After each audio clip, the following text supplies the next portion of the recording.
এই ভদ্রলোকের ফিজ এত বেশি, কেমনে যে শেষ অবধি চালামো বুঝতে পারতেছি না। এই দেশে আসনের পর থেকে নানা কারণে আমগুর গহনাগুলি সইলা গেছে দাদা। আপনি জানলে রাগ করবেন, তাই আপনারে কিছু কই নাই। তাই আমগুর অবস্থা ফিরনের পর থেকে বাইরের মানুষের সম্মুখে বাইর হওয়ার লিগা আমগুর কোনো গহনা নাই দেই খারাপ। আপনি বুঝি এই গহনাগুলি বানাইয়া দিছিলেন। আজ সে সকল গয়না আপনার পায়ে রাখছি দাদা। মেয়েটাকে যদি বাঁচাতেই না পারি তাহলে এই গয়না থেকে কি লাভ বলো দেখি। টাকা পয়সার অভাবে যদি একটা ভালো উকিল না রাখা যায়, যদি মেয়েটার ফাঁসি হয়ে যায়, তাহলে কি হবে এই গয়না দিয়ে? কে পড়বে এই গয়না? পারবো আমরা পড়তে? গায়ে ফুটবে গো। সত্যি কথা বলতে কি জয়া, আজ তোমাদের কাছ থেকে এই গয়না নিতে আমার এতটুকু দ্বিধাবোধ হচ্ছে না।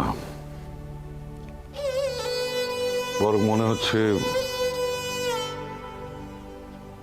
এইরকম একটা পুণ্য কাজ করার সুযোগ তো একটা জীবনে বারবার আসে না। জ্যাঠামশাই,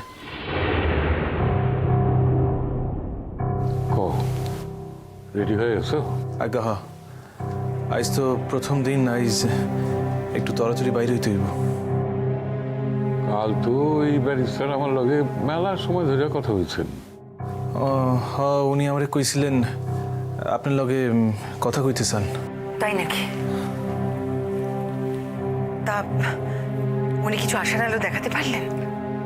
এইসব মানুষ তো মুখে কিছু আশ্বাস দেন না।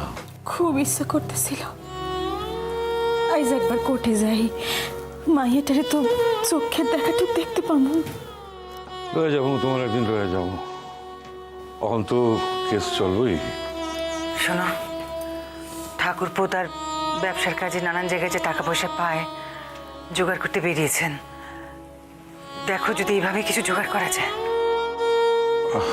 আমার তো মনে হইতেছে এই কেসের যা খরচ হইব শেষমেশ জোগাড় করতে পারবো না।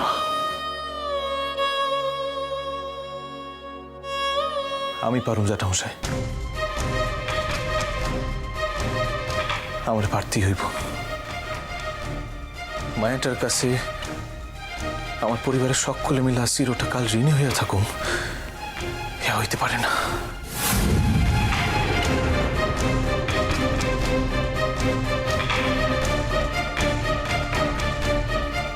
আহা গো, বড় বড় কথা খালি। মা জেঠিমার গয়নার পরে বুঝি আমার গয়নায় হাত দেবে? আজই নিয়ে রেখে আসবো বাপের বাড়িতে। ও বাবা, সেখানেও তো আমার মায়ের মতো একজন মানুষ আছে। হায় ভগবান, ভগবান গো, আমার কি কোনো কানে একটু শান্তি নেই গো। কিন্তু এখন এইসব গয়নাকাটি নিয়ে যাচ্ছে কোথায়? আজই কি কোর্টে কেস উঠেছে নাকি? কি যে বলছে গুজগুজ ফুসফুস করে। দেখতে হয়তো ব্যাপার কানা। তুমি টাকা কই পাইবা শোনা? দেখা যাক না, আমরা তো সকলে আছি, একটা উপায় নিশ্চয়ই বাইরে হয়ে যাব।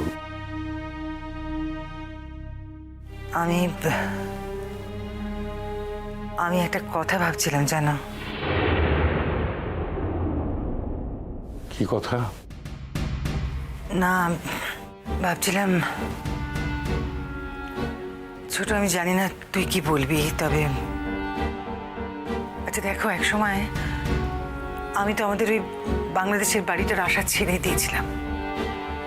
আমি ভাবতেও পারিনি আমরা কোনোদিন আর ওখানে ফিরে যাব। বা কিরণই তো আমাদের ওই বাড়িটা আবার ফেরত দিল না। আমার মনে হয় না জানো যে আর কখনো আমরা ওই বাড়িতে গিয়ে থাকতে পারবো।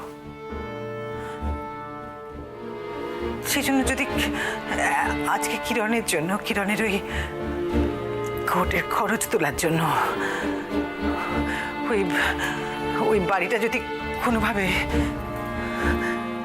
বিক্রি বিক্রি করে দেওয়া যায়? দেখো না গো, একবার শাহাবুদ্দিন দাদাকে বলে যদি যদি কিছু করা যায়। এর থেকে ভালো পরস্তাব তো আর কিছু হইতে পারে না দিদি। দাদা, ও দাদা, দেখেন না একবার, দেখেন না যদি কোনো উপায় হয়। এক দেশ থেকে আর দেশে জমি বাড়ি বিক্রি,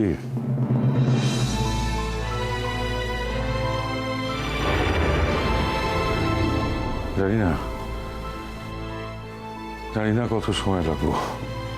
হ্যাঁ, আর তাছাড়া কিরণ তো চিরকাল চাইছে আমাকে বাসা খান জানি অক্ষত থাকে। আচ্ছা জ্যাঠামশাই, আপনি তো জানেন সেই বাসায় মেলা ইতিহাস জড়ায় আছে। এখন ইতিহাসটা তো এইভাবে নষ্ট হইতে দেওয়া যায় না। জ্যাঠামশাই, বলতেছিলাম আপনি আমার উপর ভরসা রাখেন, কয়টা দিন যাক, মানে দেখি কি করতে পারি। ওই কয়টা দিনের লিগা যদি কেস চালানোর সংস্থান করতে পারি। শোনা, ঈশ্বর আছে, আমি তার চিরকাল ভরসা করে আসছি, আইসো করি। তিনি একটা না একটা উপায় নিশ্চয়ই বাইর করে দেন। চলো, আর তো সময় নষ্ট করা যায় না, আগে চলেন। দুর্গা দুর্গা, ঠাকুর ঠাকুর, ওই নিষ্পাপ মেয়েটার জীবনটা বাঁচানোর একটা উপায় বার করো ঠাকুর, একটা উপায়। কাইন্দেন না দিদি, কাইন্দেন না। যদি চন্দ্র সূর্য উঠা থাকে, যদি মানুষ বইলা সত্যই কিছু থাকে, আর ঈশ্বর যদি সত্যই তার সৃষ্টি কইরা থাকেন, তাইলে আমগো কিরণ একদিন ঠিক জেল থেকে মাথা উঁচু কইরা বাইর হইব। আমার এই কথা খান মিলাইয়া নিয়েন দিদি, মিলাইয়া নিয়েন। আমার প্রাণের বিনিময় হইলেও তারে আমি এই পৃথিবীর আলো বাতাসে জীবন খান কাটানোর ব্যবস্থা করুন। আমার কিরণের জীবন খান এইভাবে শেষ হইতেই পারে না, পারি না। চলো শোনা, আগে চলেন। কি মনে, তুমি এখানে আড়ালে খাড়িয়া তুমি কি শুনতেছো?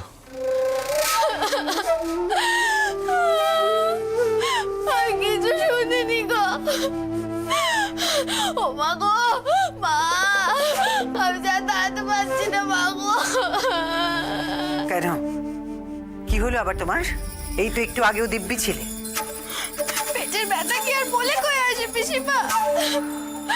মা গো, আমি তো ঘরেও যেতে পারছি না গো। মনে হচ্ছে আমি এখানেই মরে পড়ে থাকবো। জ্যাঠামশাই, চলেন, আমাকে দেরি হয়ে যাবে। আর শোনো, পেটে ব্যথা হইলে বাসায় ঔষধ আছে, ডাক্তার বাসার বউ হইয়া সেই খবর নিশ্চয় রাখো। ঔষধ খাইয়া লইও, ব্যথা সেরে যাইব। কাইলেও তুমি আমার মিথ্যা অজুহাতে দেরি করে দিছিলা, এখনো সেই চেষ্টাই করতেছো না, কিন্তু কোনো লাভ হইব না, কোনো লাভ হইব না। চলেন জ্যাঠামশাই। ওগো, তুমি আমাকে এই অবস্থায় ছেড়ে যেও না। ওগো, তুমি যেও না। তুমি এসে দেখবে আমি মরে গেছি। এখন তোমার কাছে কি তোমার ঘরের বউয়ের থেকে ওই একটা বাইরের মেয়ে বেশি হলো? সে আর তুমি এখনো বুঝতে পারো নাই?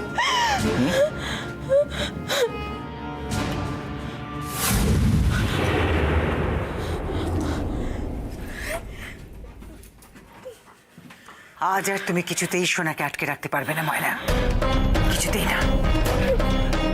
তার চেয়ে বরং ভালো কথা ভাবো, দেখবে শরীর আর মন দুটোই ভালো হয়ে গেছে। দাঁড়িয়ে রইলি কেন ছোট? কিরণের জন্য মন্দিরে পুজো দিতে হবে তো, চলে চলে।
কেস নম্বর 307-এ আসামি কিরণমালা খাতুন হাজির।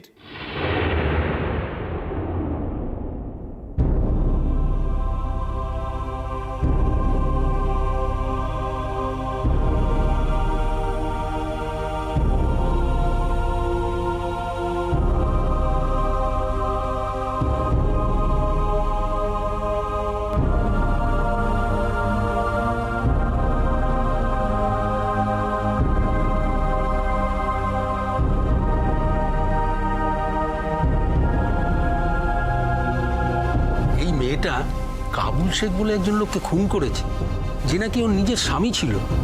কি মেয়ে বাবা, মেয়ে তো নয়, যেন বিষধর সাপ। খুন করে আবার নিজে স্বীকারও করছে। তাহলে আর অসুবিধা কোথায়? বিচারটা তাড়াতাড়ি হয়ে যাবে। কেন দাদা, কাগজে পড়েননি? নাটকের পর নাটক। এর স্বামীর প্রথম পক্ষের বিবি নাকি দাবি করছে যে খুনটা এ করেনি, করেছে সে নিজেই। কি বলছেন দাদা, তাই নাকি? আরে হ্যাঁ, তাহলে আর বলছি কি? আরে বাবা, সতীনে সতীনে এত ভাব হতে পারে? আরে সেই জন্যই তো ছুটে এসেছি, মজাটা নিজের চোখে দেখবো বলে। ওই যে শপথ পাঠ করাচ্ছে, দেখুন দেখুন।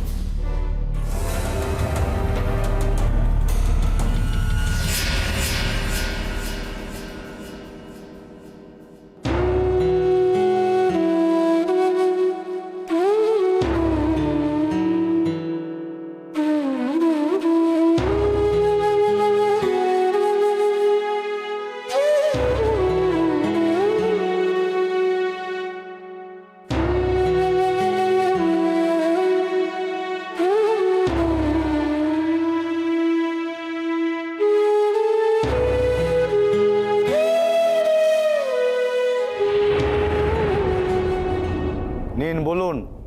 যাহা বলিব সত্য বলিব, সত্য বই মিথ্যা বলিব না।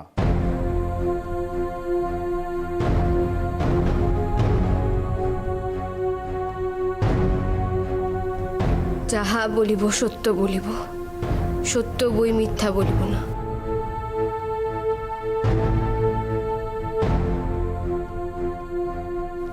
আসামির নাম? নাম বলুন। কিরণমালা খাতুন।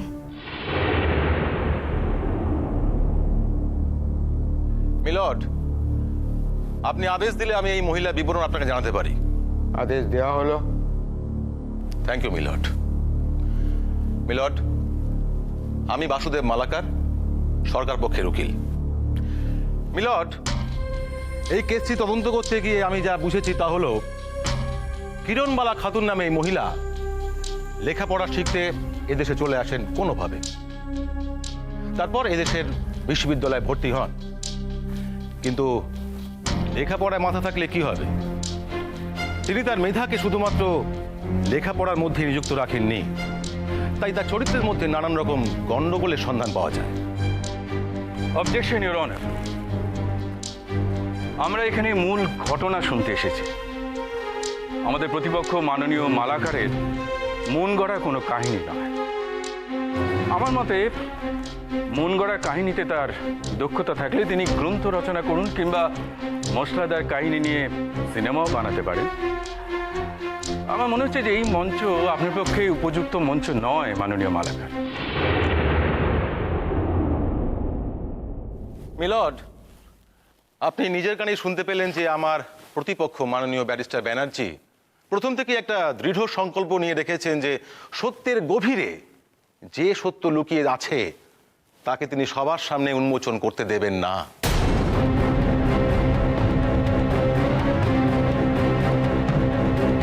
তাই প্রথম থেকে তিনি একটা একটা প্রতিরোধ করে তুলতে চাইছেন। কিন্তু মাই লর্ড, আপনি ভালো করেই জানেন যে একটা খুনের মামলায় শুধু সেই খুনটুকুই নয়, সেই খুনের পেছনের কারণগুলিও খুব বড় কারণ হয়ে দাঁড়ায়। অবজেকশন ইওর অনার, আমাদের প্রতিপক্ষ তো দেখছি প্রথম থেকেই সংবিধানের বিপক্ষে যাওয়ার স্পর্ধা দেখাতে শুরু করেছেন। অভিযুক্তের বিরুদ্ধে একটি অভিযোগ হলো যে তিনি দুষ্কৃতী কাবুল শেখকে খুন করেছেন। পাবলিক প্রসিকিউটরের কাজ হলো যে আদালতে সেটা প্রমাণ করা, এটাই তো তার কাজ। উনি তা না করে এই অভিযোগকে প্রমাণের ঊর্ধ্বে উঠে সত্য বলে ধরে নিয়ে মন গড়া কাহিনী শোনাতে আরম্ভ করেছে।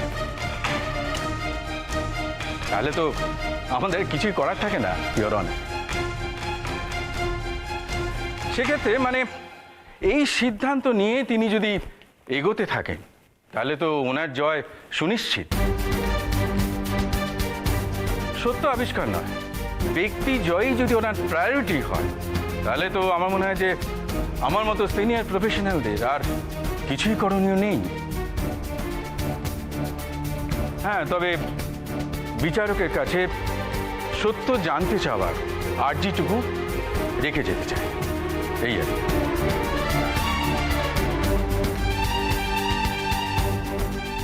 চলো হে, এখানে আমাদের আর কোনো কাজ নেই, লেটস গো। মিলট, আমার প্রতিপক্ষ মাননীয় ব্যারিস্টার ব্যানার্জি যদি মনে করে থাকেন চোখা চোখা বাক্য মানে সবাইকে বিদ্ধ করে মূল সত্যি থেকে মুখ ফিরিয়ে থাকবেন, তাহলে আমি নিরুপায়। কিন্তু আমি একজন সত্যান্বেষী, আর ঠিক সেই কারণেই শোনা, উনি যে চলে যেতেছেন, কি হইব এখন? ধৈর্য ধরেন, দেখেন না শেষ পর্যন্ত কি হয়। কোনো সিদ্ধান্ত থেকে কখনো সত্য অনুসন্ধান করা যায় না। সত্য অনুসন্ধান করে সিদ্ধান্তে পৌঁছতে হয়। আপনি আবেগের বশে একটু বেশি উৎসাহ দেখিয়ে ফেলেছেন। আমরা এবার প্রতিপক্ষের কথা শুনব। Mister Banerjee, you proceed. এই কেসটি খুনের কেস। খুনের অভিযোগ কিরণমালা খাতুনের প্রতি, তাও তার বয়ানের ভিত্তিতে। কিরণমালা খাতুন, যিনি এই খুনের অভিযোগে এখানে দাঁড়িয়ে আছেন, তার নিজের কথার কোনো গুরুত্ব না দিয়ে আমরা বরং জেনে নিই তার ব্যাকগ্রাউন্ডটা কি।